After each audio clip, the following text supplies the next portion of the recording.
Hello દોસ્તો, તો અત્યારે આપણી સાફ સફાઈ ચાલી રહી છે ઢાળિયાની, કારણ કે આપણું કાચું ઢાળ્યું છે, એક આપણું પાકું છે સામે, અને અહીંયા ટેમ્પરરી ગાયો વધી ગઈ હતી. આપણે કાચું બનાવ્યું હતું પણ હમણાં માવઠું પડ્યું 3-4 દિવસ, અને ઉપર પ્લાસ્ટિક જે નાખ્યું હતું એમાં કાણા પડ્યા, તારથી બાંધેલું હતું તો ટીપા પડ્યા ગાયોના પેશાબને એના લીધે, અને થોડા ખાડા ટેકરા હતા તો ભરાઈ ગયું. તો આપણે બધી ગાયો પાકામાં શિફ્ટ કરી દીધી છે,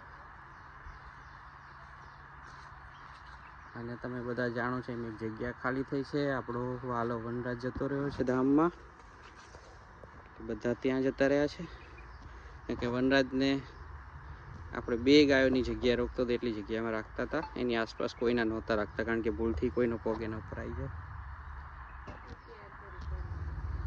એને આપણે 8-9 મહિના સુધી કેર કરી, ડૉક્ટર બોલાવ્યા, પણ સમય જતાં ધીમે ધીમે એનું હેલ્થ બગડતું ગયું, કારણ કે ડોગ બાઇટના કારણે એક પગ ફેલ થઈ ગયો હતો, વજન વધવાના કારણે બીજા પગ ઉપર વજન આવતા એનું શરીરે ધીરે ધીરે નાકામ થવા માંડ્યું.